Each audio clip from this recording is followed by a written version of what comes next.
turn around and say hello. Today is the last Sunday, the last weekend of March. And we are not seeing a brighter prospects in the Middle East, but we always have a bright future in the Lord Jesus Christ. Ako'y nagpapasalamat sapagkat tayong lahat ay narito. At ngayon po ang araw na ngayon ang Sunday, this is the last Sunday that we are going to talk about our theme. Yes. And our theme is about financial freedom. And we have been talking about that for the last 5 weeks now. This is the 5th week, I believe.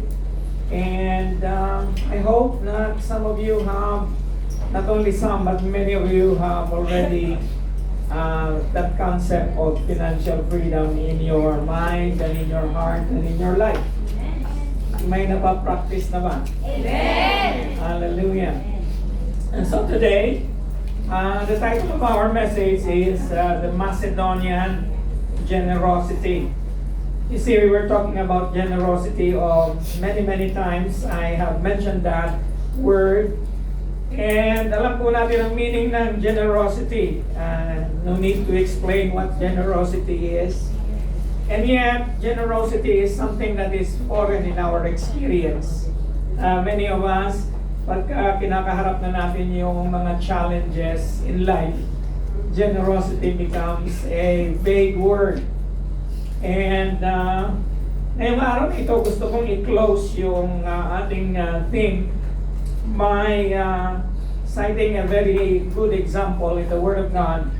And the Apostle Paul talks about this. I think this is his most favorite province, and churches coming from this area ay paborito ni Apostol Pablo sapagkat nabanggit niya yun. Tungayan po natin ang salita ng Panginoon sa 2 Corinthians chapter 8, verse 1 to 5. Ito po ang ating text. At ganito po ang sinabi. And now, brothers and sisters, we want you to know about the grace that God has given the Macedonian churches. In the midst of a very severe trial, their overflowing joy and their extreme poverty welled up in rich generosity. For I testify that they gave as much as they were able, and even beyond their ability. Entirely on their own, they urgently pleaded with us for the privilege of sharing in this service to the Lord's people. And they exceeded our expectations. They gave themselves first of all to the Lord, and then by the will of God also to us. May the Lord add more blessing upon the reading of His Word. Tayo po ay manalangin. Panginoon, kami po ay nagpapasalamat sa huling yugto ng aming tema sa buwang ito ng Marso. Dalangin ko, Panginoon, na ang kahuli-hulihang mensaheng ito ay magbigay ng inspirasyon sa bawat isa sa amin patungkol sa layunin mo kung bakit mo pagyayamanin ang bawat isa sa amin. Lord, it is your will that your people will prosper. It is your will that your people, Lord, will be enriched in every good work. I pray that everyone this morning, from the least to the greatest, Lord, will receive the challenge and will accept it. And so, Father, salamat po sa gagawin mo sa aming kalagitnaan. Salamat sa banal na Espiritu na magbibigay ng inspirasyon at karunungan. Salamat sa kapangyarihan mo, Panginoon, na magbibigay sa amin ng daan upang magampanan namin, Panginoon, ang hamon na yun. Yes. Sa iyo, pinagkakatiwala ang aming mga buhay sa napakatamis na pangalan ng aming Panginoon Jesus, and everyone would say, Amen. Now, firstly, I'm going to show you a map because the title of our message is the Macedonian generosity. It is just fitting that we will come to know what Macedonia is. It is a province, and this is the very province that Paul went to in the second missionary journey na kanyang ginawa. Alam ko, sa kaalaman ng lahat, tatlong missionary journey ang ginawa ng ni Apostol Pablo nung siya ay nabubuhay pa, at nung pangalawang missionary journey niya ay nagdaan siya sa mga lugar na ito. And starting from Troas and then all the way to Samothrace and then Neapolis, and then here is a very significant place in the province of Macedonia, Philippi. And in Philippi, that is the very place where Paul wrote his letter to the Philippians. Okay? Ang sulat po ni Apostol Pablo para sa mga taga-Pilipos ay of course written to the people in Philippi. May church po siya na-establish doon. And then we have Amphipolis, and then another place that is very significant to us is Thessalonica.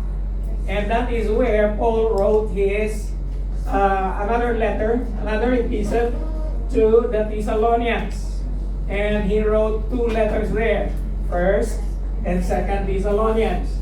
Now there's another place that is very significant, and that is Berea, because this is the place also, the people there were commended by Paul. Ito yung lugar na ikinaas ni Apostol Pablo, sabi niya, the Bereans are more noble than those in Thessalonica, because they received the word with all readiness of mind and searched the scriptures daily whether those things were so. And so, napaka-significant kay Apostol Pablo ang Macedonia. Kanya nga, pagdating ng sulat niya ikalawang sulat niya sa Corinto, chapter 8, verse 1 to 5, ay pinuri niya ang taga-Macedonia. Now, nalalaman natin na ang 2 Corinthians chapter 8 and 2 Corinthians chapter 9 all talks about generosity. And I will only mention the first 5 verses. Now, bakit mahalaga sa atin na maintindihan ito? Sapagkat when Paul was writing to 2 Corinthians, in 2 Corinthians chapter 8, he was challenging the people in Corinth, the churches in Corinth, to give a special offering to the impoverished church in Jerusalem. Okay? So, yun ay panahon ng taggutom, at ang sabi niya sa mga churches na kanyang pinamamahalaan ay mag-contribute kayo para sa headquarters natin doon sa Jerusalem. And then he remembered Macedonia. And if there is any brand of generosity I want you to emulate this morning, it is the Macedonian brand. Okay?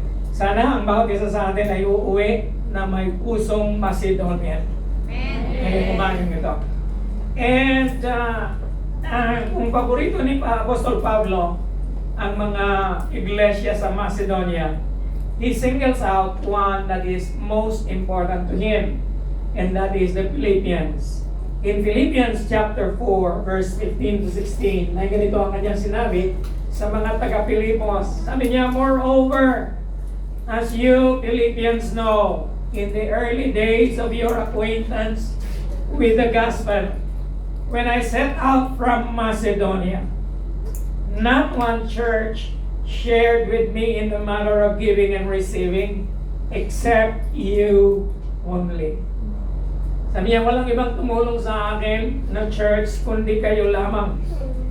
For even when I was in Thessalonica, you sent me aid more than once when I was in need. Amen. Alam niyo, kung tatanungin ko kayo, sa buhay ninyo, sino yung hindi nyo makakalimutan sa buhay nyo? Yung nakatulong o yung hindi?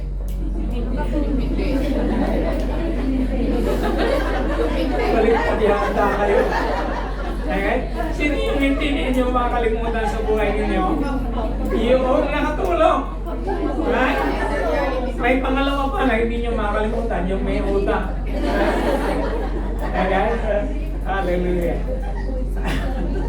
So, makikita niyo dito yung sentiment ni Apostol Pablo sa mga taga-Philippians.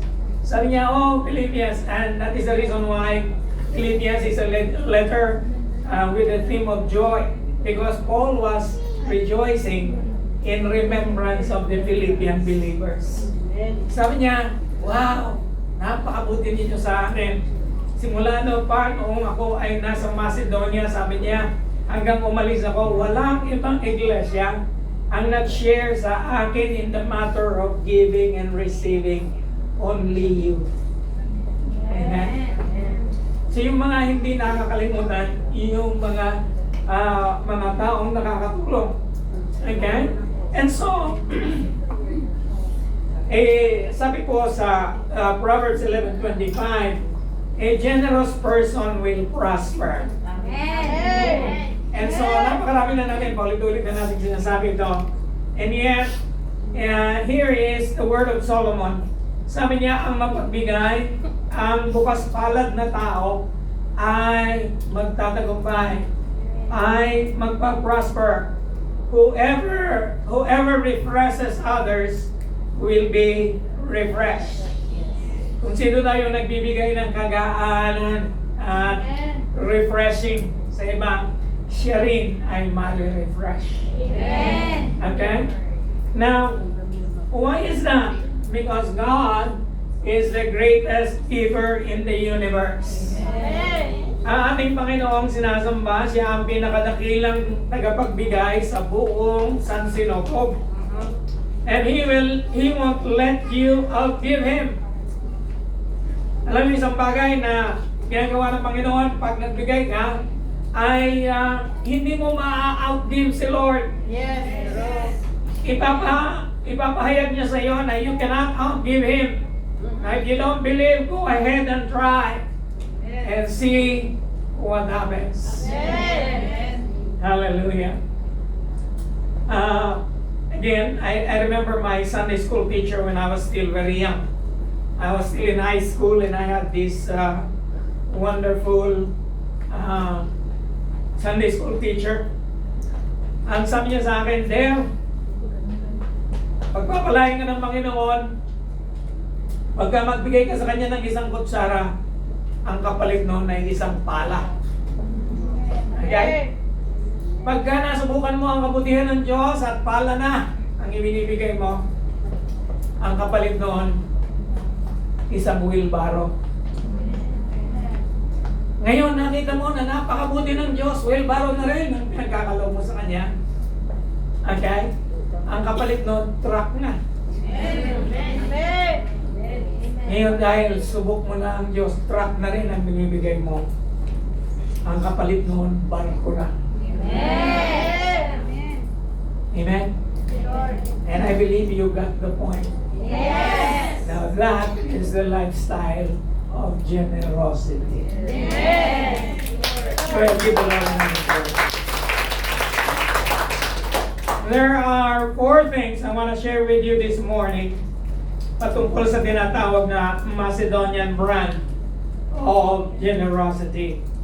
Now, anong klaseng brand dito ng generosity, itong Macedonian brand? Okay? Unang-una sa lahat, it is a divine ability. You cannot be generous by yourself alone. Yes. Alam niyo, ang motive lagi nanggagaling sa Panginoon eh. Hindi lang yung motive, pati yung kakayahan nanggagaling sa Panginoon. Because without God, we will never, ever have this fruit of the Spirit called kindness, which translates to generosity. Amen. Amen? So sabi niya sa verse 1, and now brothers and sisters, we want you to know about the grace that God has given the Macedonian churches. Gusto namin malaman ninyo ang biyaya na ipinagkaloob ng Panginoon sa mga taga-Macedonia. And alam niyo yung grace, pagka dinefine natin siya theologically, it is the unmerited favor of God. Iyon ay pabor ng Diyos. And that is just one of the many definitions of grace. Yes. Grace can also be a gift. Again, grace can also be translated as enablement. God enables us to give. Amen. We cannot give up out of our own substance, but by our own strength and by our own feelings. In fact, we are going to search our feelings. We are not wanting to give. But it is because of the grace of God. Amen? Now, si Max Lucado, sabi niya, and some of you knows him, he's a great writer. Sabi niya, where grace happens, generosity also happens. True. And that is the reason why hanggang hindi mo nakikilala ang Panginoon, hanggang hindi ka nagkakaroon ng karanasan sa Kanya, hanggang hindi mo nararanasan ang pag-ibig at ang biyaya ng Diyos, generosity, you cannot express, you cannot do, and you cannot become a generous person. Yes. It is a divine ability that comes from God.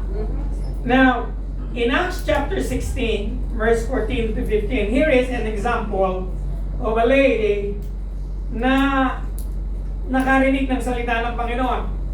And you know what? Natagpuan siya ni Apostol Pablo, hindi sa synagogue, hindi sa temple, kundi sa dalampasigan, sa riverside. Ang pangalan niya ay si Lydia. Sabi niya, now a certain woman named Lydia heard us. Narinig niya kami. She was a seller of purple from the city of Thyatira. Obviously, she was a businessman. And he also worshiped God. The Lord opened her heart to hear the things spoken by Paul. So ang Panginoon daw binuksan ng kanyang puso na pakinggan at sundin ang mga bagay na sinasabi ni Apostol Pablo. And when she and her household were baptized, so this is the very experience that she had then. Tabi sila ng nasa riverside sila. It was already a good place for baptism. And then nung matapos siyang mabaptize, she begged us, saying, if you have judged me to be faithful to the Lord, come to my house and stay. And so she persuaded us. Now, one of the things that you will see for a genuine born-again experience is generosity. Ayaw nyo yata. Is around sa evidence. One of the startling evidence of conversion. One who has received a born-again experience cannot withhold himself or herself from being generous. Can you imagine just being baptized and after baptism, he would tell to the Apostle Paul, if you have judged me to be faithful in the Lord, I want you and your team to stay at my house. Now that is free, board, and lodging. Hello? Yes. Alam niyo, bago kami mag-imbita sa bahay, ang daming preparasyon yan. Pag-iisipan mo pa kung gano'n kadami ang pakakainin mo. Okay? And then you must have to be sure that everything is working properly in the house, lalong-lalo na ang kubeta. Yes. You understand? Yes. And then you should bring out the best of your China ware. You understand what I'm saying? Yes. And kung matutulog pa sa bahay, lalo na, malaking abala. You understand? Yes. And can you imagine here, walang sinabing ilang araw kayong titira doon sa bahay. I am going to sponsor your board and lodging. Amen? Mga kapatid, since the dawn of Christianity, generosity is designed by God that you and I will be a part of His ministry. Amen. Amen? Kaya, hindi naman nag-sign up ng membership ito. Wala siyang pinirmahan na puting papel na yun. Nung unang panahon, wala pang membership eh. Kusang loob. Bakit may kusang loob? Kasi nga, merong divine ability. Amen? Now, here is the big idea.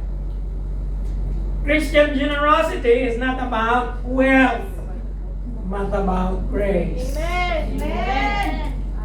Overflowing from a heart that is transformed by the gospel of Jesus Christ. Amen.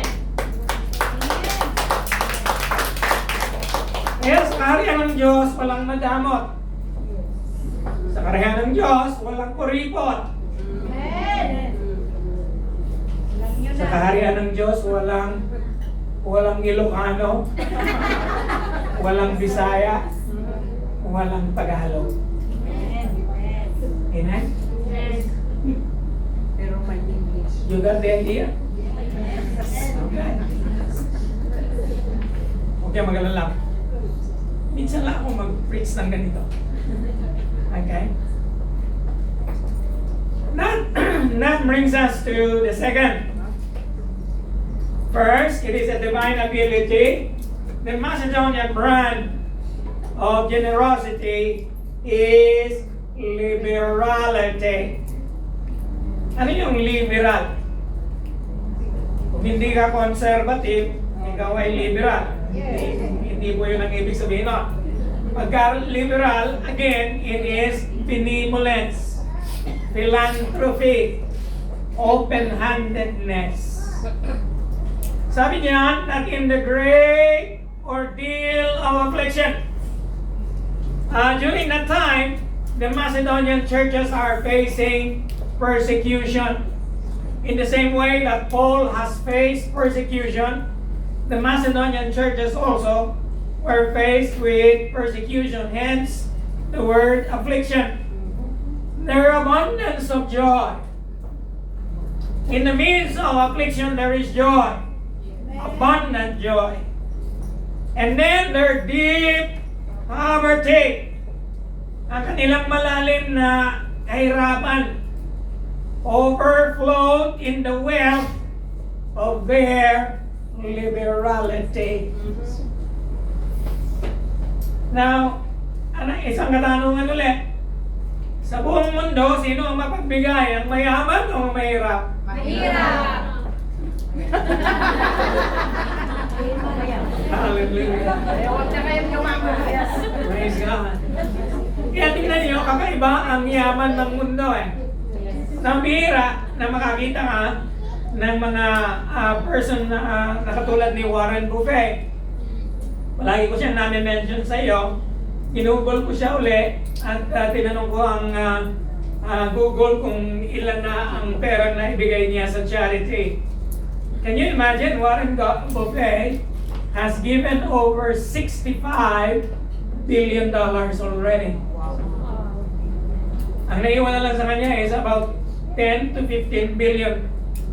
Eh sabi niya, kahit na ako lang mag-isa, hindi ko pa rin kayang ubusin yung 10 to 15 billion in my lifetime. I am already 90 years old. So sabi niya, bago ako mamatay, bibigyan ko ng konting ilang milyon yung aking mga anak. Hindi 1 billion, million lang. I don't want them to enjoy what I have worked for. They need to find their own way. Amen. Hello? Yes. Hindi sila matututo na kumita kung bibigyan ko lang sila ng pera. Sabi niya, naka-earmark na ang may iwan sa pera ko through different charities that I have done in my last will and testament. Now sana, tayong lahat ay katulad ni Warren Buffett. Kanya lang, we can only dream on na magkaroon ng billion. Yes. Eh, huwag mo nang hintayin na meron kang 1 milyon para ka maging generous. Yes. You can start now. Yes. Hallelujah. Si Lord, lagi ang damdamin ng Panginoon nasa mahihirap eh. God has a preferential treatment to the poor. Much of his many examples about finances concerns the poor, and especially in giving. Sabi diyan, sa Luke chapter 21, verse 1 to 4, sabi niya, I tell you the truth, this poor widow has given more than all the rest of them. Yes. Comparing this poor widow with the rich guys that were giving their money to the temple treasury. For they have given a tiny part of their surplus. But she, poor as she is, has given everything she has. Ayaw yata madinig ng Diablo ang sasabihin ko sa inyo ngayon. Okay? And so, it doesn't matter kung hindi pa tapos yung bahay mo, kapatid. Gusto mong mapadali? Maging generous ka.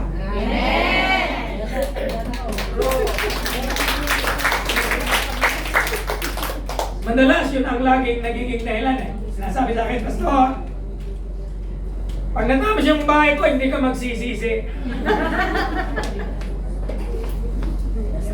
20 taon na nakakaraan. Hindi pa rin tapos. Hindi pa rin siya tapos. Amen? Alam niyo, kakaiba ang Panginoon eh. The Lord always operates by faith. Yes. He doesn't operate by knowledge. Okay? And of course, knowledge is necessary. But the Lord operates when you have faith. The Lord opens doors of opportunity when you have faith. True. When you trust in His Word, the Lord opens the door of opportunity for you. Amen.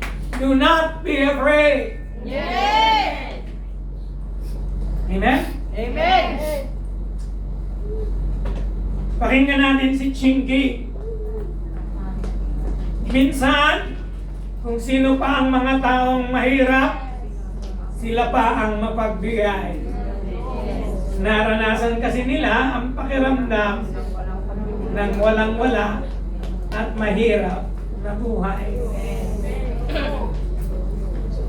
And yet, the Lord doesn't love only the poor people.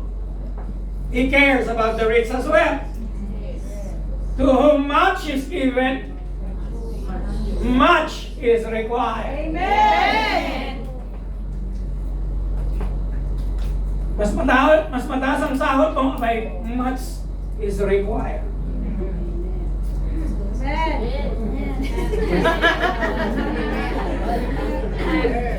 Above minimum ka, abay, above minimum din ang required. Yes. Hallelujah. Sabi nila, mahirap daw magbigay ng ikapo pagka sumasahod ka na ng libo-libo.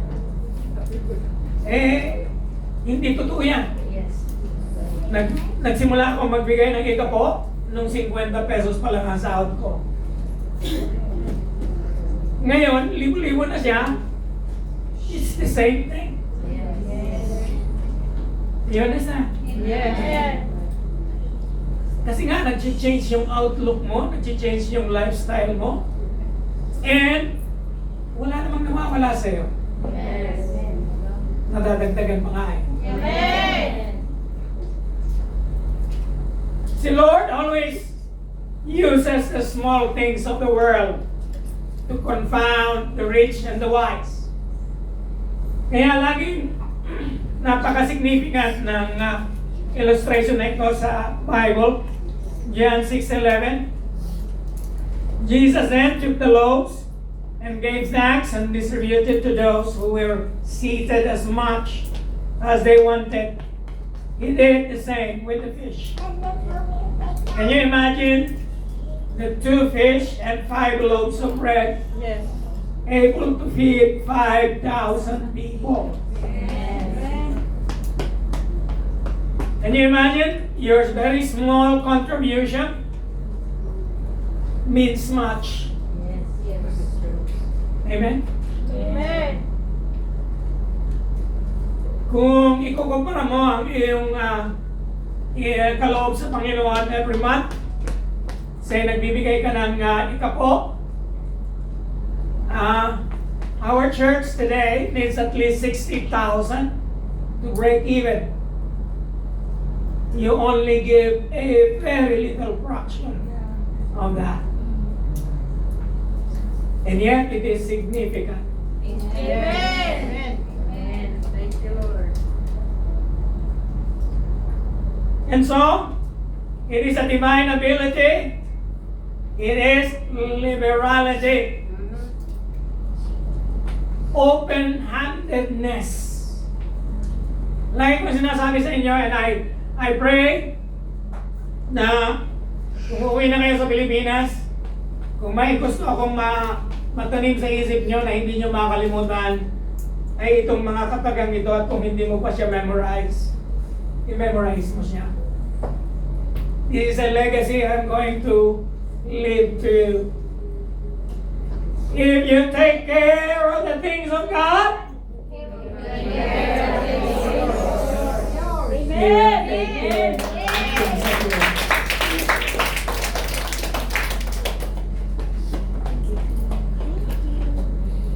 Pagka iniingatan mo ang mga bagay na patungkol sa Diyos,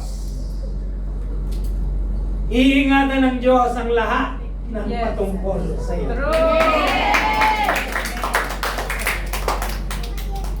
That brings us to number 3.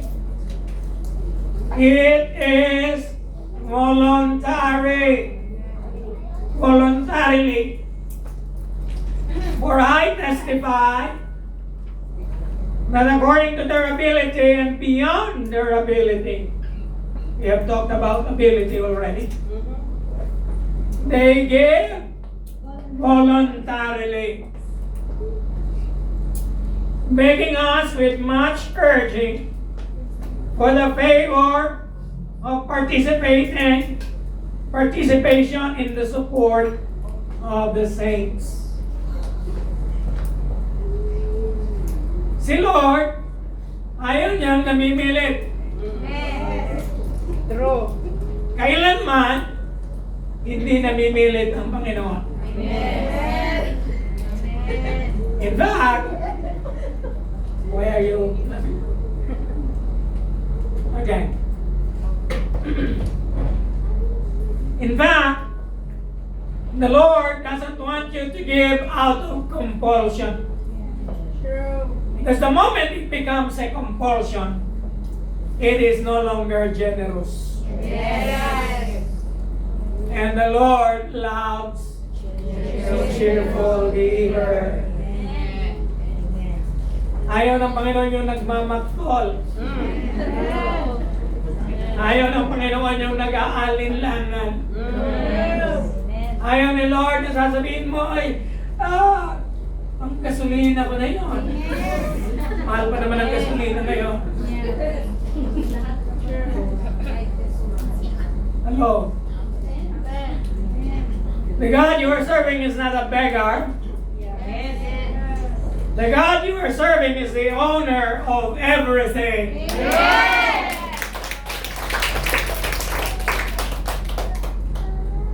Hallelujah. And so the Macedonian churches, sabi pa ni Apostol Pablo, tumitistigo ako sa kanilang ability and beyond their ability. Hamak mo, sabi niya. Hindi naman niya sinabi yun. Nagbigay sila voluntarily. I did not even told them. And they beg us to be a participant of the great work that God is doing. They beg us with much urging for the favor of participation in the support of the saints. Amen? Amen.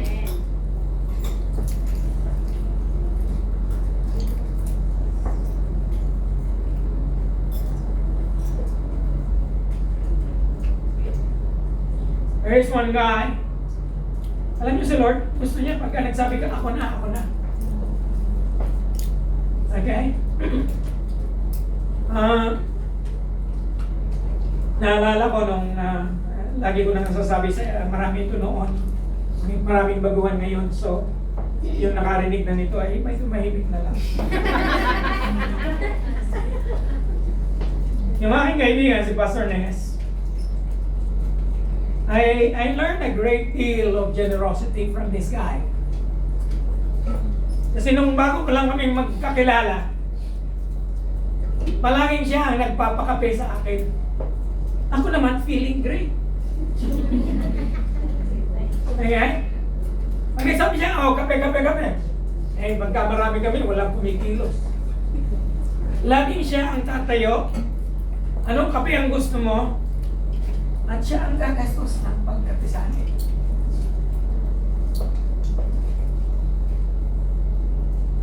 A few weeks later, the Lord spoke to me. And you know what? Pagka sinabi kong the Lord spoke to me, hindi niya sinabi sa akin, pwede. Pagka sinabi ko sa inyo na ang Panginoon nangusap sa akin, it's either nangusap siya sa aking isip, or nagbigay siya ng impression sa akin. You understand?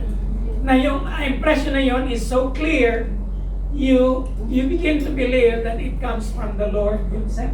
Amen. Now, one time nagbi-meeting kami, sabi niya sa akin, and gano'n naman si Pastor Nes. Oh, kape tayo. Siya lagi ang nagpupunot. Sabi sa akin ng Panginoon, alam mo, hindi ka katulad niya.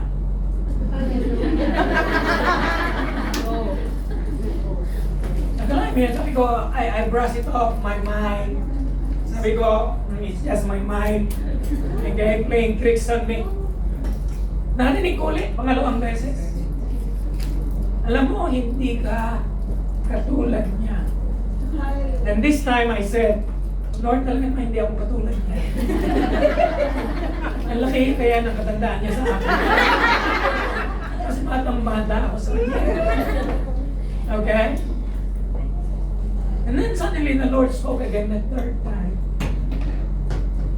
Hindi ka katulad niya. And suddenly I felt. Suddenly I got it. Okay? And then I began to change. The following meeting, bago pa siya makapagsabi, ako ang nagsabi, ako na.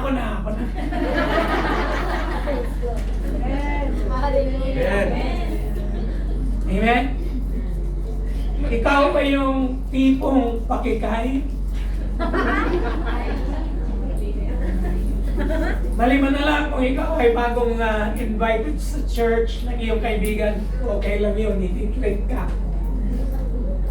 Kanya lang pagka ika-3 buwan na ba? Ako na magsasabi sa iyo, hindi ka katulad niya.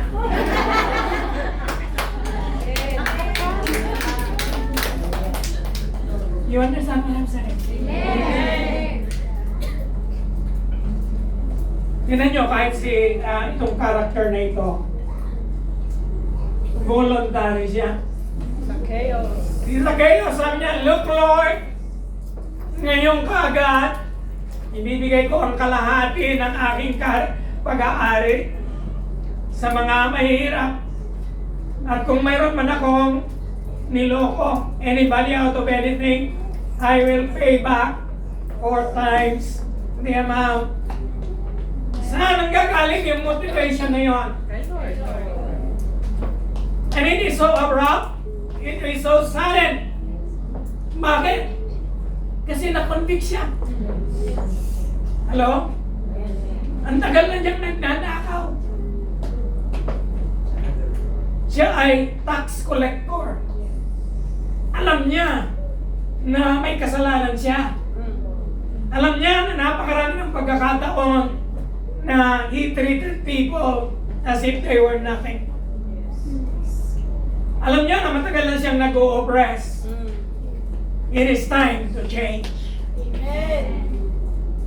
It is time for each and everyone to say, Lord, Ako na. Amen. My time has come.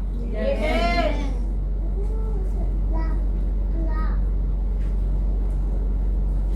And that is what volunteerism really means. Volunteering is at the very core of being a human. For no one has made it through life without someone else's help. Hindi ka nagtatagumpay sa buhay dahil ikaw lang. Someone along the way pushed you. Yes. Someone along the way held your hand. And someone along the way opened the opportunities for you. Amen. Thank you, Lord.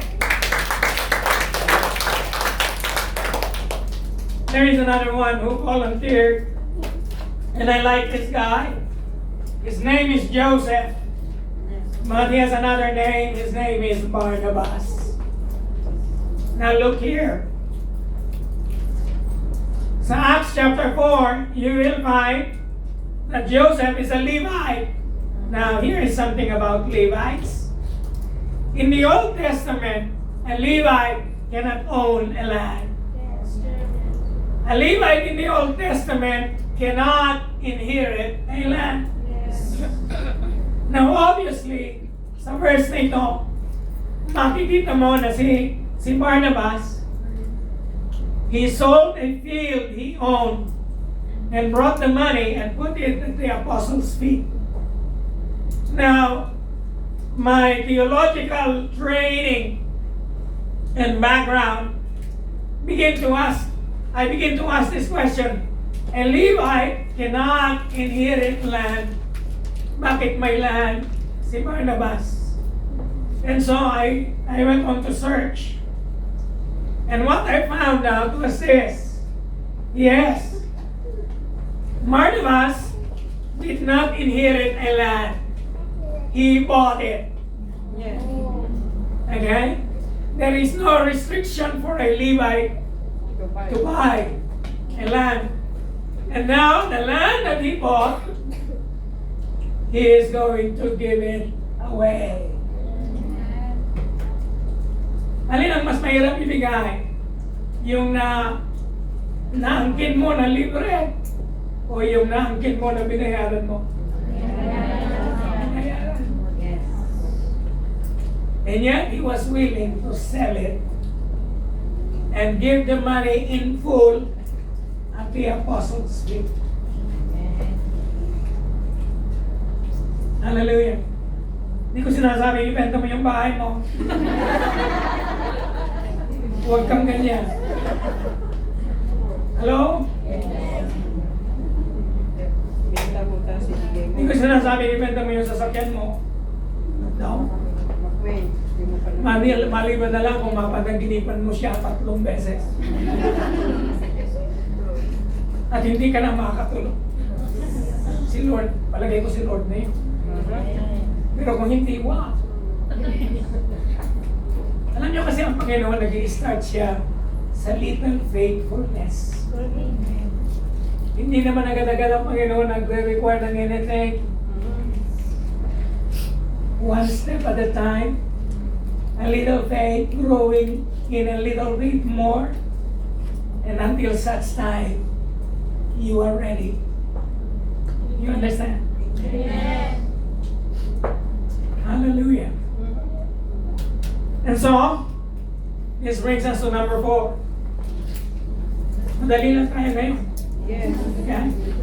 Ayokong galit na kayo. Ayaw tayo matapos.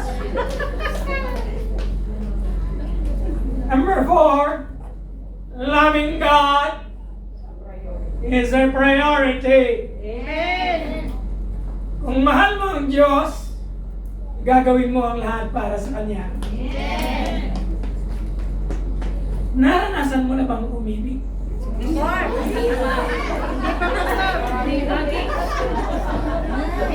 Naranasan mo na ba yung tinatawag nilang head over heels in love?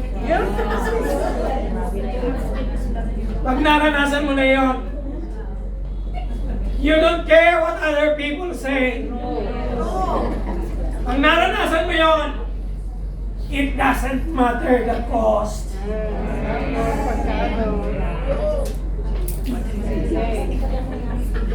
Hallelujah.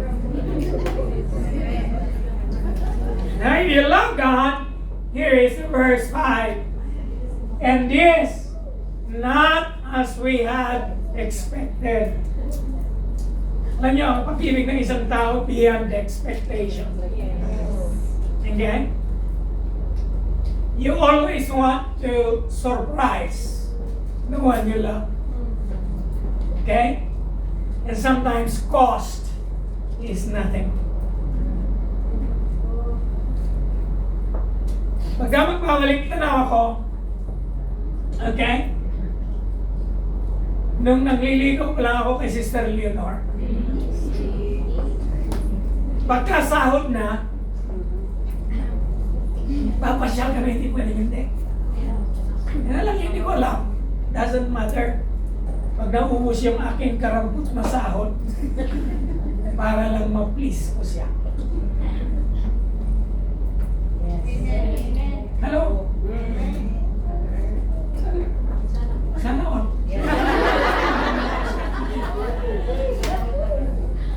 They first gave themselves to the Lord. Amen. Not until you give yourself to the Lord fully, you cannot be generous. Amen. And then he said something again. They gave themselves to the Lord, and they gave themselves to us in submission by the will of God. Amen. Submission is easy if there is love.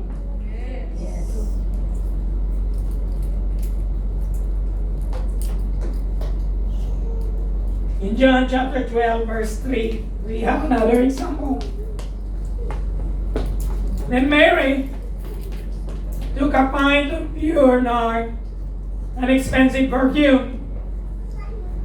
She poured it on Jesus' feet and wiped his feet with her hair. Now, napaka-significant itong example na ito. Bakit? Kasi yung spike nard na tinatawag na perfume is worth a year's wages. Yun ang sabi ng commentary. Yun din ang sinabi yata in the following verses. Na ang cost noong perfume na yun ay 1 taong sahod. Magkano ang sahod nyo sa 1 taon? $60,000 Hong dollars. And yet, here is Mary of Bethany. Ang nagbigay nito ay si Maria na taga Bethany. Siya ay kapatid ni, no? Kapatid ni at ni Lazarus. Now when this happened, katatapos lang na namatay si Lazarus at binuhay ng Panginoon. Napagtanto na discern ni Mary of Bethany na ang halaga ng perfume na yon cannot equal the life of his brother. Yes. You understand? Amen. And so sabi niya, this is the only heirloom I have. I am going to give it to the Lord. Di ba, na-review pa siya ni Judas? Yes. Judas talaga. Nakalain mo si Judas, hindi na siya nahiya. Ang ino-offeran ay amo niya. Nandun siya. Nandun si Lord.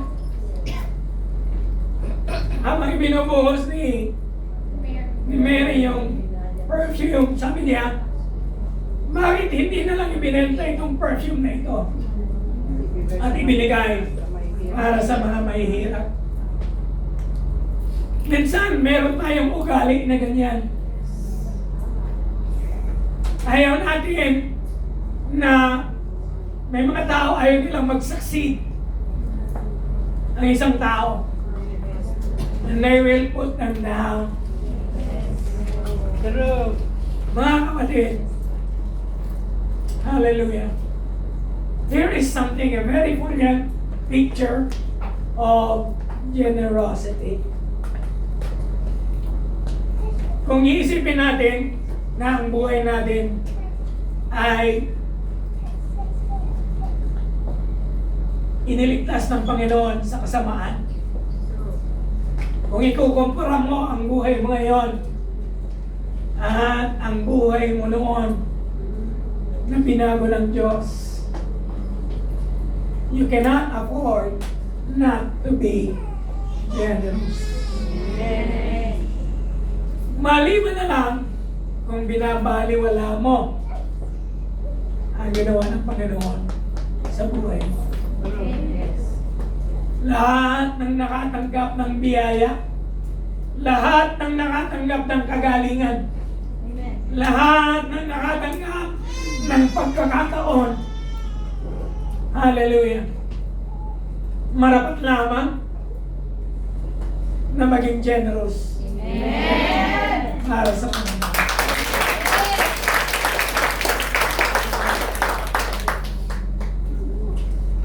Last slide na. At itong last slide na ito, I want you all to stand. Because this is the slide we are going to sing a song.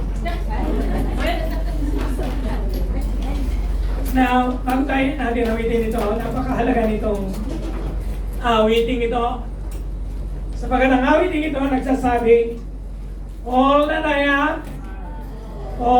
have, I lay them down before you, O Lord. Now, listen to me. Every time I sing this song, I always ask myself, Lord, hindi kaya ako ay nagsinungaling na naman? Sapagkat ang sabi diyan, lahat ng ako, lahat ng meron ako, ilalaga ko sa iyo. Are you ready to do that? Yes. Are you really, really, really going to sing this song with all of your heart? Amen. And sincerely and say, Lord, my job, my life, my family, my future, my everything, I will lay them down to you. Even all the regrets, even all the acclaim, even all the joy and the pain, I'm going to make them yours. Sing this song with all of your heart. Would you lead that song for me?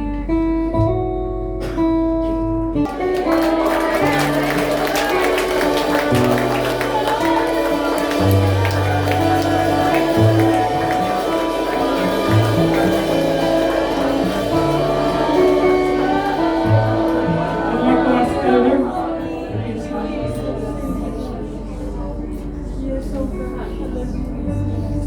If you are here this morning and you know in your heart the Lord has spoken to you, and in the spirit of the song that we have just sung, you want to say, Lord, I want to offer my life.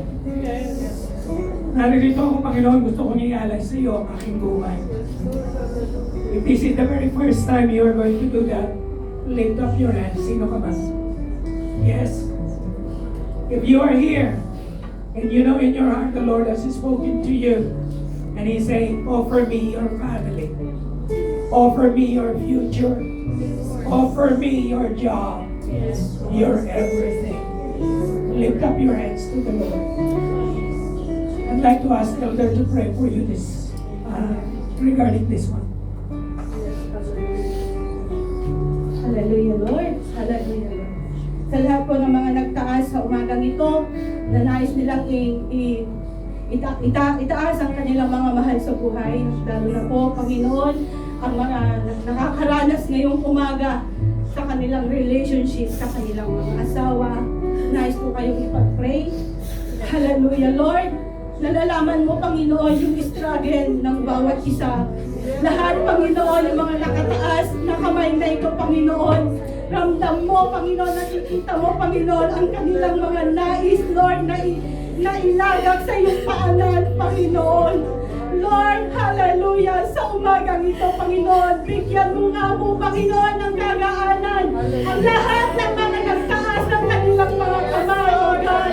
Sa lahat, Panginoon, na nakakaranas, Lord, ng mga emotional na problema, Panginoon, mga family problem, sa mga nakakaranas, Lord, ng mga may sakit at karamdaman sa umaga nito. Lord, inilalapit ko sila sa iyong paanan. Sa lahat ng Panginoon, mga nakakaranas sa umaga nito ng pagpapakahirap, Panginoon, sa kanilang mga amo. Lord, bigyan mo, Panginoon, ang bawat isa ng kagaanan. Salamat, Panginoon, that you are able. Lord, kayang-kaya mo, Panginoon, na alisin lahat ng mga kabigatan ng aking mga kapatid na narito. Lord, na lahat na nais na nangyari sa kanilang buhay, Panginoon, ay ipagkakaloob mo ito in the name of Jesus. Salamat, Panginoon, that nothing is impossible to you, Lord. That nothing is too hard for you to do, Lord. Sa lahat ng mga nais, Panginoon, na nangyari sa kanilang buhay sa umagang ito. Salamat, O God. Hallelujah. At sa umagang ito, mga kapatid, kung if you know in your heart na tinatawag ka ng Panginoon, na alam mo sa puso mo na putol ang iyong ugnayan sa umagang ito, at alam mo na kilala mo lang ang ating Panginoon sa pangalan, pero wala kang personal na relationship sa Kanya, na alam mo na meron kang nagawang mga pagkukulang sa Panginoon, alam mo na every time na may nag-follow up sa'yo, dinidisregard mo sa kanila. Kapatid, I want to pray for you this morning. Itaas mo lang ang iyong kamay at dadalhin kita sa paanan ng ating Panginoon para magkaroon kayo ulit ng connection sa ating Panginoon. Yes, kapatid, thank you for those 10 na nagtaas ng kanilang mga kamay sa umagang ito. Kapatid, sasamahan kita sa paanan ng ating Panginoon na magkaroon kayo ulit ng connection ng ating Panginoon sa umagang ito. At nais ko na humingi muna tayo ng tawad sa lahat ng mga nagawa mong mga pagkakasala sa ating Panginoon. Hallelujah. Lord, itinataas ko, Panginoon, ang ating mga kapatid na nais, Lord, na lumapit muli, Panginoon, magkaroon muli, Panginoon, ng reconnection sa iyo dahil naputol, Panginoon, ang kanilang ugnayan sa iyo. Nalalaman mo, Panginoon, ang kanilang mga nagawa, kaya naputol muli ang connection na iyon. Lord, nandito po kami. Sinasamahan po namin, Lord, ang kapatid na ito para magkaroon siya ulit, Panginoon, ng personal na ugnayan sa iyo. Lord, inihiling mo, Lord, kapatid, ikaw na mismo, sundan mo ang ating panalangin. Panginoon, narinig ko ang pagtawag mo muli sa akin. Habang nakikinig ako sa iyong mensahe sa umagang ito, ramdam ko na nakikiusap ka uli sa akin.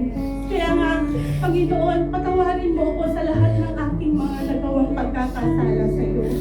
Alam ko, Lord, na nakikita mo lahat ng aking mga nagawa sa iyo.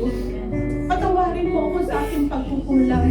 At linisin mo ako muli sa lahat ng mga pagkakasalang ito upang ako'y malaya muli na magkaroon ng ugnayan sa iyo. Lord, tinatanggap kita sa buhay ko as my Lord and personal Savior ng aking buhay. Salamat po, Ama, at alam ko na isinulat mo na ang aking pangalan sa Book of Life. Alam ko, Lord, na kahit anumang mangyari sa akin, alam ko na makakasama kita sa buhay na walang hanggan. Ako na lamang, kapatid, ang mananalangin para sa iyo. Hallelujah, hallelujah. Lord, maraming salamat po sa aking kapatid, Panginoon, na tumanggap sa iyo sa araw na ito. Lord, alam ko namin, O God, na libo-libong anghel